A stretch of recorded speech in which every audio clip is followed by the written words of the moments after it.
धारा 370 खत्म होने के बाद जम्मू कश्मीर में विधानसभा के चुनाव पहली बार होने जा रहे हैं और इस संदर्भ में हम अधिक जानकारी के लिए चलते हैं हमारे सहयोगी अभिषेक जी के पास।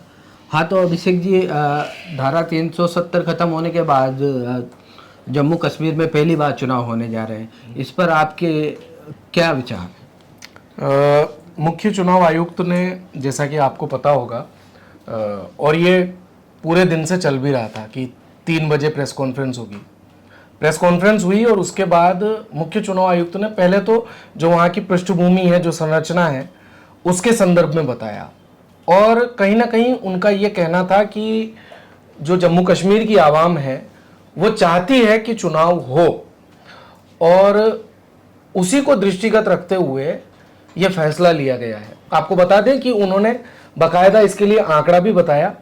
87.09 कुछ लाख वहां पे मतदाता हैं, लेकिन बड़ी बात उसमें यह है कि उसमें 20 लाख युवा मतदाता हैं जो पहली बार वोटिंग में हिस्सा लेंगे। तो मतलब एक आम मंशा थी लोगों की कि वहां पर जो है जमहूरियत के लिए अच्छा है, और विशेषकर ये जमहूरियत, ये शब्द जो है उन्होंने बार बार प्रयोग में लिया है आज। तो जो जमहूरियत के लिए अच्छा है कि वहां पर चुनाव होने चाहिए, और चुनाव हो रहे हैं। 87.9 लाख मतदाता जम्मू कश्मीर के अंदर है, 20 लाख युवा मतदाता हैं, ये अपने मत का प्रयोग करेंगे। अब जब 20 लाख युवा मतदाता अपने मत का प्रयोग करेंगे तो जाहिर सी बात है कि ये जो वोट प्रतिशत है, ये निर्णायक वोट प्रतिशत होगा 20 लाख मतदाता के तौर पर। कितने चरणों में चुनाव हो रहा है, तो हम आपको यहाँ पर बता दें कि 3 चरणों में जम्मू कश्मीर के अंदर चुनाव हो रहा है। पहला चरण जो है वो 18 सितंबर को, दूसरा चरण 25 सितंबर और तीसरा चरण 1 अक्टूबर को। तो ये तो बात हमने की। हरियाणा में भी होने वाले हैं चुनाव, तो उसके बारे में आपका क्या कहना है?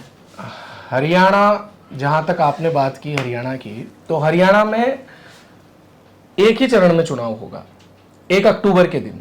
जो अंतिम चरण है जम्मू कश्मीर का, उसी दिन हरियाणा में चुनाव होगा। और जब 1 अक्टूबर को वहां पर चुनाव संपन्न हो जाएंगे तो दोनों राज्यों की जो वोटिंग की गिनती है वो 4 अक्टूबर के दिन होगी।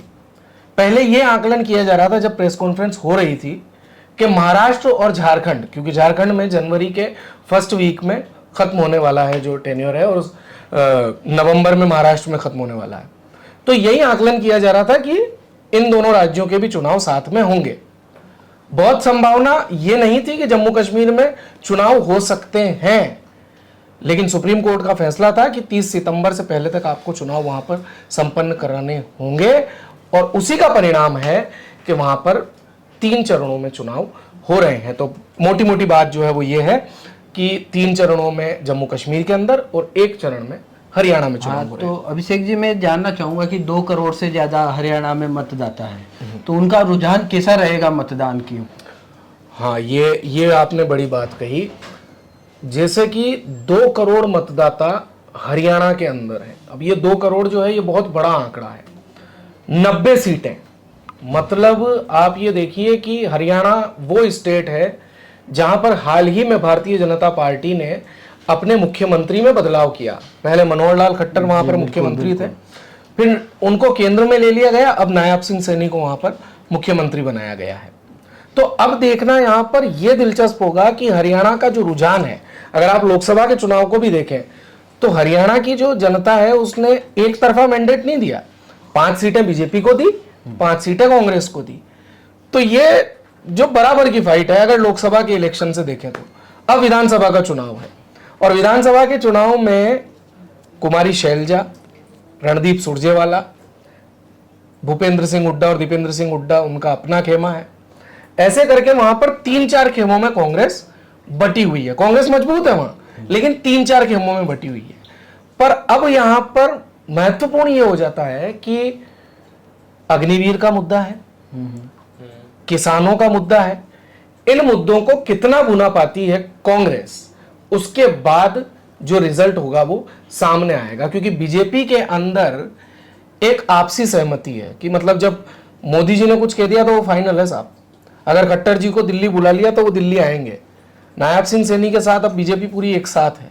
वहां किसी में द्वंद्व नहीं है, अगर है भी तो भीतर है, सामने नहीं आते। लेकिन कांग्रेस तो वहां पर 3-4 धड़ों में ऐसे ही बटी हुई है, चाहे फिर कुमारी शैलजा की बात कर लें, रणदीप सुरजेवाला की कर लें, पहले और भी गुट हुआ करते थे, लेकिन फिर किसी ने पार्टी बदल ली, कोई शांत बैठ गया, लेकिन अभी 3 तो मोटे तौर पर ये सामने आते हैं। अच्छा, मैं ये जानना चाहूंगा कि जम्मू कश्मीर के आवाम क्या चाहती है कि इस बार वो जम्मू कश्मीर की तस्वीरों में कोई परिवर्तन करेगी या फिर पहले जैसा ही सब कुछ रहेगा? देखिए क्या है ना कि आपने शुरुआती जो बात कही कि 370 हटने के बाद वहां पर चुनाव हो रहे हैं, लेकिन मैं इससे इतर दूसरी बात करता हूं।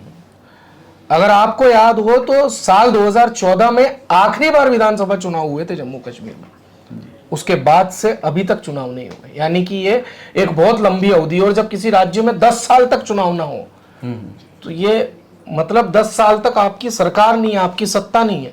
और सुबह फारूक अब्दुल्ला का फिर वहां पर एक बयान भी आता है, जी बिल्कुल, कि मैं जो है अपनी आवाम से मिलने के लिए बेताब हूं और चुनाव आयोग को सोचना चाहिए और चुनाव होने चाहिए और इन सब चीज़ों को लेकर के।